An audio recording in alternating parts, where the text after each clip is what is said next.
کہ میں نے تو اپنی زندگی میں اپنے حساب سے صحیح نمازیں پڑھی ہیں، صحیح روزے رکھے ہیں، صحیح تلاوت کی ہے، اچھے کام کیے ہیں، مگر جب یہ نیکیاں لے کر میں اللہ کی بارگاہ میں قیامت کے دن جاؤں گا اور مجھے وہاں سے کہہ دیا گیا تیرے سجدے قبول نہیں کیونکہ اس میں اخلاص نہیں تھا، تیرے صدقے قبول نہیں اس میں تو دکھلاوا تھا، تیری عبادت میں تو یہ کھوٹ تھا، بزرگ کہتے ہیں میں ادھر کیا جواب دوں گا؟ Look at the way of receiving message. بات تو کپڑے کی ہو رہی تھی مگر پیغام انہوں نے آخرت کا لیا. کاش یہ مائنڈ سیٹ بن جائے. کاش. ایک بزرگ کہتے ہیں میں نے اس دنیا کے فلسفے کو سیکھا ایک برف والے کے ذریعے.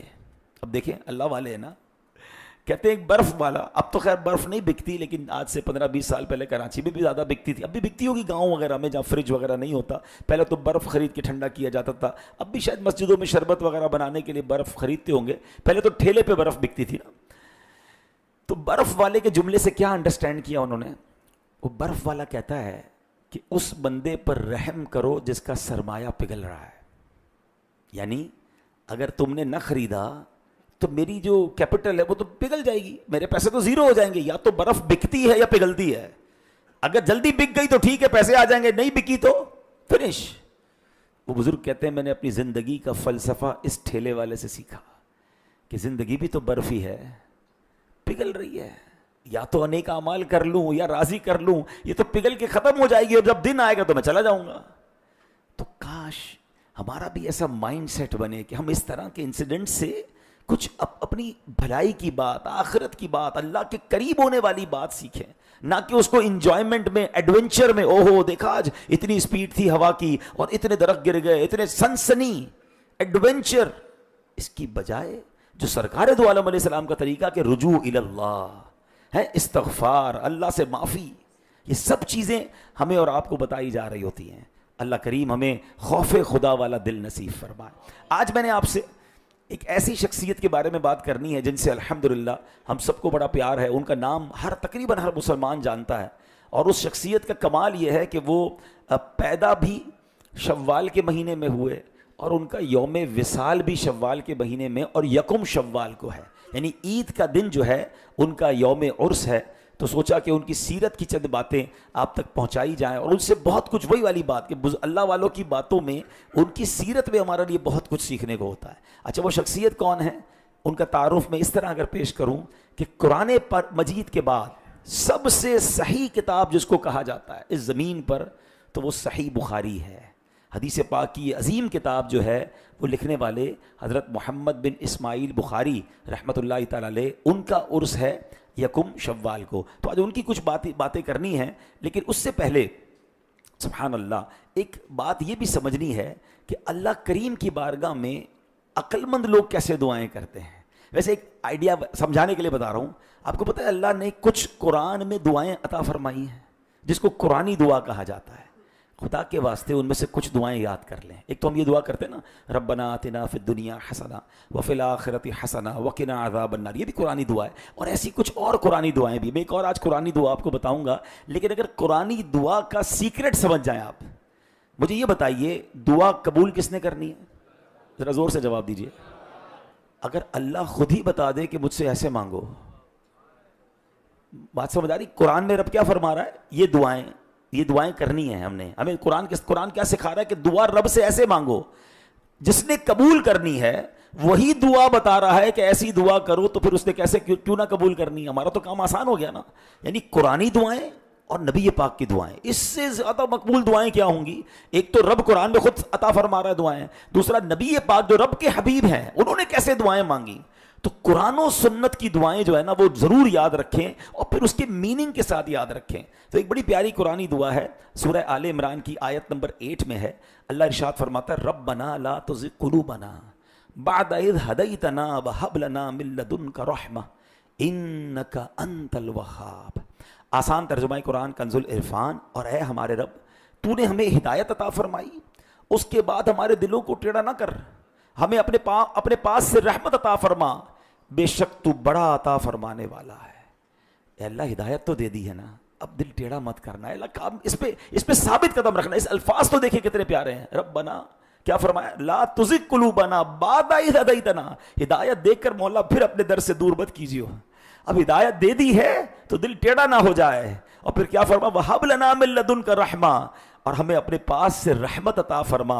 انک انت الوہاب، بے شک تو بڑا عطا فرمانے والا ہے. اب دیکھیں نا رمضان میں کیسی ہدایت ملی ہے. ہم روزے رکھ رہے ہیں، ہم نمازیں پڑھ رہے ہیں، تراویح کی بہاریں ہیں، صلاۃ التسبیح پڑھ رہے ہیں. تاک راتوں میں مجھے ایکسپیکٹڈ تھا کہ آج بارش ہے، آج ذرا آندھی ہوئی ہے تو ہمارا کراؤڈ اتنا نہیں آئے گا، مگر پھر بھی ماشاءاللہ آپ تشریف لائے. یہ سب کیا ہے؟ یہ ماہ رمضان سے اللہ سے محبت ہے جو آج اپنے گھروں سے نکل کر آپ تشریف لائے. ہمارے ساتھ ہو سکتا ہے سوشل میڈیا پہ میں دیکھ رہا ہوں، ہمارے بیانات کو سوشل میڈیا پہ بہت سارے لوگ سن رہے ہیں، بعد میں شیئر کر رہے ہیں، انتظار کر رہے ہیں. تو یہ سب کیا ہے کہ کیوں سن رہے ہیں، کیوں ہمارے ساتھ شامل ہو رہے ہیں؟ کہ سب کو رمضان سے محبت، اللہ سے محبت، دین کا جذبہ.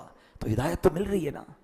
اب کیا دعا کرنی ہے کہ اے اللہ اب پھیریو مت اپنے در سے، اب ہم دور نہ چلے جائیں. ربنا لا تزغ قلوبنا بعد اذ ہدیتنا، ہدایت دے دی اللہ، اب اس پہ ثابت قدمی دے دے، ہمیں پکا کر دے. ہم رمضان کے بعد بھی تیرے در پہ آتے رہیں، اپنے در کا بھکاری بنائی رکھنا. یہ کچھ لوگ جو کہتے ہیں نا میں رمضان کے بعد مسجد نہیں آیا، میری اور آپ کی اوقات نہیں ہم یہ کہیں کہ میں نہیں آتا. ہمیں بلایا نہیں جاتا. اللہ کے گھر میں بغیر اجازت کے کون آ سکتا ہے؟ یہ میں اور آپ جو آئے ہیں نا، آج ہو سکتا ہے بہت سارے بھائی نہیں آئے، لیکن آپ اور میں آئے، ہمیں بلایا گیا، ہمیں اجازت دی گئی، گرانٹ کیا گیا پرمیشن. ایس تب اللہ کے گھر میں آئے ہو آپ اور میں. تو اللہ سے یہ کہنا ہے مولا جس طرح رمضان میں بلاتا تھا، مہمان بناتا تھا، مولا رمضان کے بعد بھی یہ پرمیشن باقی رکھنا، یہ اجازت باقی رکھنا، دور مت کر دیجیے اپنے گھر سے. تو جب مسجد سے ایبسنس ہونا، اپنے آپ سے یہ شکوہ کرنا کہ مجھے بلایا نہیں گیا، میں اتنا گناہگار ہو گیا کہ میری پرمیشن ختم ہو گئی.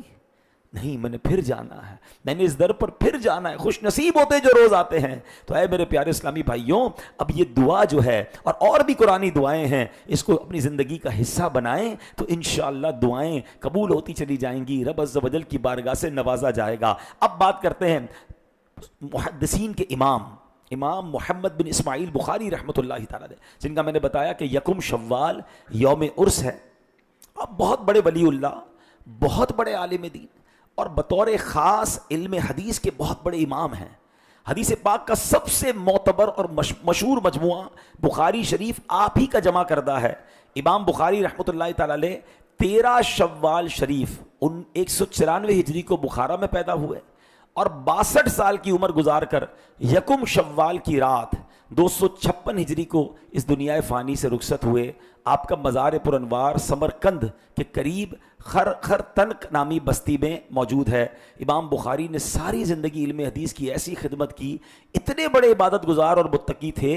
آپ کی وفات کے بہت عرصے بعد تک آپ کی قبر سے مشک سے بھی زیادہ اچھی خوشبو آتی رہتی تھی.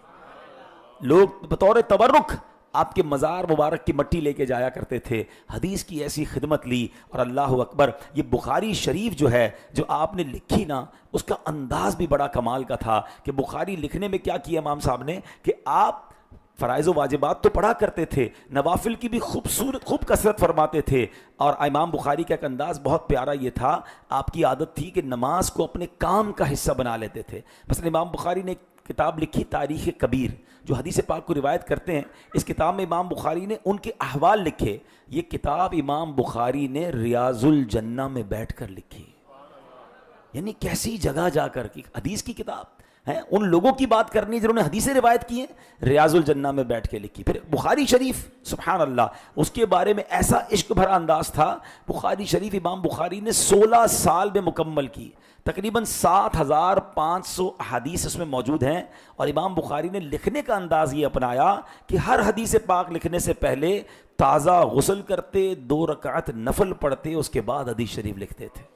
ہر حدیث سے پہلے 7500 حدیثیں ہیں، ہر حدیث سے پہلے تازہ غسل، ٹھیک، اس کے بعد پھر 2 رکعت نفل، اور اس کے بعد آپ حدیث لکھ رہے ہیں. کیا ادب ہے حدیث پاک کا. امام بخاری کا عشق رسول دیکھیں کہ 2 جہانوں کے سلطان کی زبان پاک سے ادا ہونے والے مقدس مبارک منور الفاظ ہیں.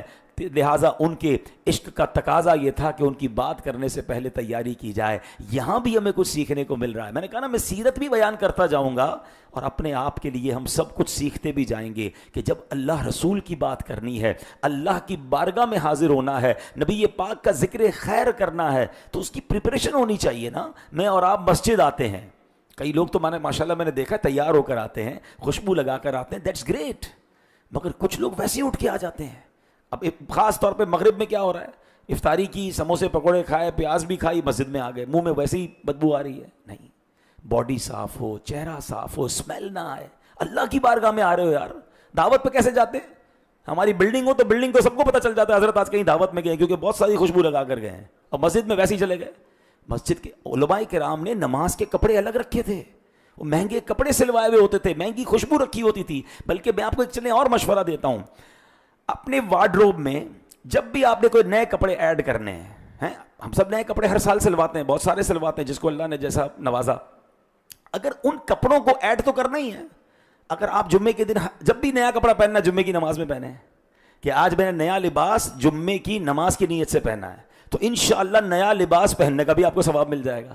آپ کے کپڑے ایڈ ہو گئے آپ کی وارڈروب میں. اچھا, پھر 27ویں شب آئی, طاق راتیں آئیں, آپ 5 طاق راتوں میں نئے کپڑے پہن لے. اچھا جناب, اس کے بعد رجب شریف ہے, سرکار صلی اللہ علیہ وسلم کی معراج شریف ہے, 12ویں شریف ہے, نبی پاک کی ولادت, اس سے بڑی عید کون سی ہے, اس دن پہنے. تو آپ اپنی ان چیزوں کو بھی ایڈ آن کر لیں نیت کے ساتھ کہ میں نئے کپڑے, نئی چپل پہننی ہے, نیا امامہ شریف پہننا ہے, تو انشاءاللہ جمعے کے دن پہنوں گا, جمعے کی تعظیم کی نیت سے پہنوں گا. بالکل اسی طرح آپ روزانہ خوشبو لگاتے ہیں, لگانا چاہیے, لیکن اپنی خوشبو کو نماز کے ساتھ اٹیچ کر دیں کہ جب بھی نماز پڑھوں گا پہلے خوشبو لگاؤں گا.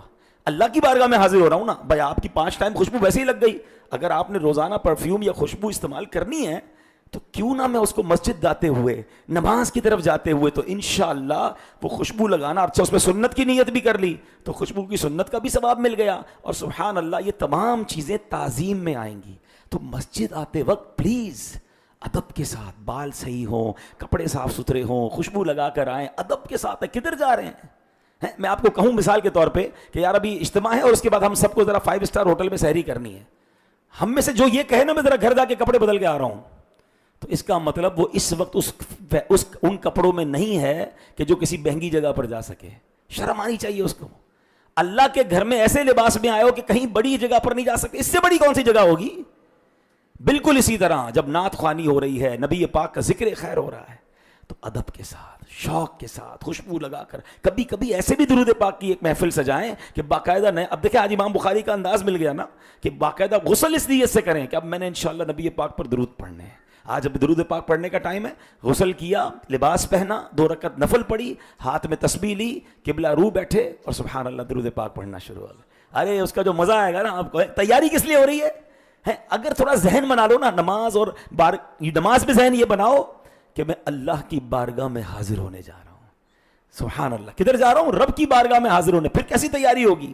اور جب سبحان اللہ پیارے آقا کا ذکر خیر کرنا ہے, محفل نعت ہے, قرآن و حدیث کی کوئی محفل ہے, تو پوری طرح تیار ہو کے جائیں کہ حضور کی بارگاہ میں جا رہا ہوں. کیا معلوم یہ ادب کرنا جو ہے یہ ہماری مغفرت کا ذریعہ بن جائے. کہتے ہیں نا با ادب با نصیب, بے ادب بد نصیب. بے ادب نہیں بننا ہے, جتنا ادب کریں گے. اور اسی طرح مکے مدینے جائیں, سبحان اللہ, اس سے بڑھ کر کون سی جگہ ہے, تو وہاں اسی طرح پریپیئر ہو کے تیار ہو کر اچھے انداز سے جانا ہے. سبحان اللہ. تو بہرحال کیا بات ہے, امام بخاری کی پنجابی شاعر کہتا ہے نا, جے دھواں منہ عطر گلابوں دم دم وار ہزاراں, جے دھواں منہ عطر گلابوں دم دم وار ہزاراں, ہوا نہ اجے نام لیون دے لائق شاہ ابراراں. کہتے میں اپنے منہ کو 1000 بار مشک اور گلاب سے دھو بھی لوں تب بھی حضور کا نام لینے کے قابل نہیں بنوں گا. ان کا نام ہی ایسا ہے, ان کا ذکر ہی ایسا ہے. بہرحال میرے پیارے اسلامی بھائیوں, اب ہم اپنی ان نیکیوں کو ایڈ کر لیں. مثال کے طور پہ اپنے کسی کام کے ساتھ کوئی نیکی ایڈ کیسے کریں؟ اب اس کا طریقہ کیا ہو سکتا ہے کہ ہمیشہ نیت کریں کہ جب بھی گاڑی کھولوں گا بسم اللہ پڑھوں گا, گاڑی میں بیٹھ کے گاڑی سٹارٹ کرنے سے پہلے میں 5 بار درود پاک پڑھ لوں گا. ہماری روٹین بنائیں, کچھ چیزوں کو نیکیوں کے ساتھ ایڈ کر لیں. جیسے ہی آفس پہنچوں گا بسم اللہ شریف پڑھوں گا, تمام لوگوں کو سلام کروں گا, وضو ہوگا تو 2 رکعت نفل پڑھ کے کام پہ بیٹھوں گا, برکت بھی آ جائے گی اور آپ کی روز کی 2 رکعت نفل ہو جائیں گی. جیسے ہی گھر واپس آؤں گا بسم اللہ شریف پڑھ کے گھر میں داخل ہوں گا, سب کو سلام کروں گا, سورہ اخلاص پڑھوں گا. اپنی روٹین ایسی بنا لیں کہ میرا یہ کام اس کے ساتھ اٹیچ ہے. تو نیکیاں ملٹی پلائی ہوتی چلی جائیں گی. بہت ساری چیزیں ہم آٹومیٹکلی کر رہے ہوتے ہیں, گھر سے نکلتے ہوئے کپڑے پہنتے ہیں, کپڑے کے بغیر کوئی نہیں نکلتا, موبائل بھی اٹھاتے ہیں, چابی بھی اٹھاتے ہیں, بہت ساری چیزیں ہوتی ہیں جو کمپلسری ساتھ جاری ہوتی ہیں. تو ساتھ ساتھ کچھ نیکیاں بھی ساتھ ہو جائیں کہ اتنے بار درود پڑھا کہ نہیں, گھر سے نکلنے کی دعا پڑھی کہ نہیں. تو یہ امام بخاری نے جس طرح ہر حدیث کے ساتھ کچھ نیکیوں کو ایڈ آن کر لیا, اگر ہم اپنے کاموں کے ساتھ کچھ نیکیوں کو ایڈ آن کر لیں تو ہماری نیکیوں کا میٹر بھی چلتا رہے گا اور انشاءاللہ اس کی برکتیں ملتی رہیں گی. اب میرے پیارے اسلامی بھائیوں, امام بخاری کا ایک اور کمال یہ تھا کہ آپ کو نوافل سے کتنی محبت تھی اور نماز کا انداز کیسا تھا. اب ذرا غور سے سنیے گا. ایک مرتبہ امام بخاری کسی دعوت میں گئے, وہی والی بات کہ کسی بھی جگہ موقع ملنا تو نیکی کرنی. دعوت میں کچھ دیر تھی, ابھی لوگ نہیں آئے تھے, امام بخاری نے نماز شروع کر دی. اچھا, جیسے نماز سے نوافل سے فارغ ہوئے نا, بڑے خشوع و خضوع سے نوافل پڑھے. نوافل سے فارغ ہو کے لوگوں سے کہتے ذرا دیکھنا میرے کپڑے کے اندر کچھ ہے. لوگوں نے چیک کیا, قمیض کے اندر تو ایک زہریلا کیڑا تھا جس نے 16 یا 17 مرتبہ امام بخاری کو ڈنک مارا تھا. تو لوگوں نے کہا پہلے ہی ڈنک پہ نماز توڑ دیتے, باہر آ جاتے نماز سے, آپ کو تکلیف نہیں ہوئی. فرمایا کہ بات یہ ہے کہ جب اس نے پہلا ڈنک مارا نا, ابھی میں نے نماز شروع کی تھی, ایک قرآن کی سورت شروع کر رکھی تھی, دل چاہ رہا تھا پہلے سورت پوری کر لوں پھر سلام پھیرنا ہے. کیسا جذبہ, کیسا خشوع و خضوع ہے. ہماری تو دماغ ہی کہیں اور چل رہا ہوتا ہے. کتنی رکعتیں ہوئیں, آج مثال کے طور پہ امام صاحب نے 4 رکعتوں میں صلاۃ التسبیح میں کون کون سی سورت پڑھی پوچھو تو شاید ہمیں وہ بھی یاد نہیں ہے. ہم تو شاید ہو سکتا ہے کچھ حساب کتاب بھی ساتھ لے کر آتے ہو کہ یار یہ آدھے گھنٹے کی نماز ہے تو اس میں سارا شیڈول بھی سیٹ کر لوں گا. وہ ایک چٹکلا ہے نا, ایک صاحب تھے نمازی, وہ گئے کسی مسجد میں تو ہر بار جماعت سے نماز پڑھتے تھے. تو ایک بار جماعت چلی گئی, تو جماعت گئی تو رونے لگ گئے. لوگوں نے کہا یار کتنا بڑا عاشق نماز ہے, جماعت چلی گئی اس لیے رو رہا ہے. یار کوئی بات نہیں, اللہ معاف کر دے گا, آپ تو آتے ہی ہو. کہتے اس لیے نہیں رو رہا, جیسے عشاء پڑھاتے تھے نا امام صاحب تو اس میں پورے دن کا دکان کا حساب کرتا تھا. اب تو حساب رہے گی, اب تو خود نماز پڑھنی پڑے گی. یہ ہے تو سمجھانے کی حکایت, لیکن ہم میں سے کتنے لوگ ایسے ہیں ادھر دیکھتے ہیں ادھر دیکھتے ہیں, عجیب دماغ چل رہا ہوتا ہے. نہیں, نماز میں فوکس ہے. اللہ اکبر. قرآن فرماتا ہے اضاعوا الصلاۃ واتبعوا الشہوات فسوف یلقون غیا. جنہوں نے نماز کو ضائع کیا اور اپنی خواہشوں کی پیروی کی تو ان قریب وہ جہنم کی خوفناک وادی غی سے جا ملیں گے. پتہ چلا کہ نمازیں چھوڑنا, انہیں ضائع کرنا, نفسانی خواہشات کے پیچھے چلنا, یہ کتنا خطرناک کام ہے. اس کی سزا جہنم کی غی نامی خطرناک ترین وادی ہے. نبی پاک علیہ الصلوۃ والسلام نے فرمایا جس کی نماز نہیں اس کا اسلام میں کوئی حصہ نہیں. اب کیسی حدیث ہے. ایک اور جگہ پیارے آقا فرماتے جو جان بوجھ کر ایک نماز چھوڑ دیتا ہے اس کا نام جہنم کے اس دروازے پر لکھ دیا جاتا ہے جس سے وہ جہنم میں داخل ہوگا. آپ مجھے ایک بات بتائیں, ہم سب کے گھر کے باہر کس کا نام لکھا ہوتا ہے؟ نیم پلیٹ میں جس کا گھر ہے اس کا نام ہوتا ہے نا. وہ کتنا بد نصیب ہے کہ وہ دنیا میں رہ رہا ہے اور اس کا نام جہنم کے دروازے پر لکھا ہوا ہے. کیوں؟ جس دروازے سے وہ جہنم میں داخل ہوگا نا اس دروازے پر اس کا نام لکھ دیا جاتا ہے. اللہ اکبر. اور یہ ایک نماز چھوڑنے والے کے بارے میں ہے, جان بوجھ کر ایک نماز چھوڑنے والا. جو نہ جانے کتنی نمازیں چھوڑتا ہے اس کا کیا بنے گا. اے میرے پیارے اسلامی بھائیوں, نماز کسی صورت معاف نہیں ہے. اب عید آ رہی ہے نا, یار عید پہ ذرا مہمان آئے تھے اس لیے نماز چلی گئی. اچھا پھر کیا ہوا, ذرا چھوٹا موٹا فنکشن تھا گھر میں, مہمان آئے تھے, پروگرام تھا, اس لیے نماز چلی گئی. بلکہ معاذ اللہ ایسی عادت بن گئی گھر میں کسی کی فوتگی ہو جائے نا, تو یار آپ نماز میں نظر نہیں آئے, وہ گھر میں فوتگی ہو گئی تھی. فوتگی پہ تو زیادہ نماز پڑھنی چاہیے تھی آپ کو. وہ جو غسل کے انتظام کرنا تھا نا, وہ کفن کا انتظام کرنا تھا, ذرا قبر پہ جانا تھا. یعنی ہم کوئی بھی کام آ جائے سب سے پہلے جو چیز ڈراپ کرنی نا وہ نماز ہے. کمال دیکھے, سر میں تھوڑا سا درد تھا اس لیے نماز چلی گئی. بھائی درد تھا تو کھانا گیا نہیں, کھانا تو کھایا نا, وہ تو ضروری ہے. آفس جانا پڑتا ہے, کیا کرے یار ورنہ کٹوتی ہو جائے گی.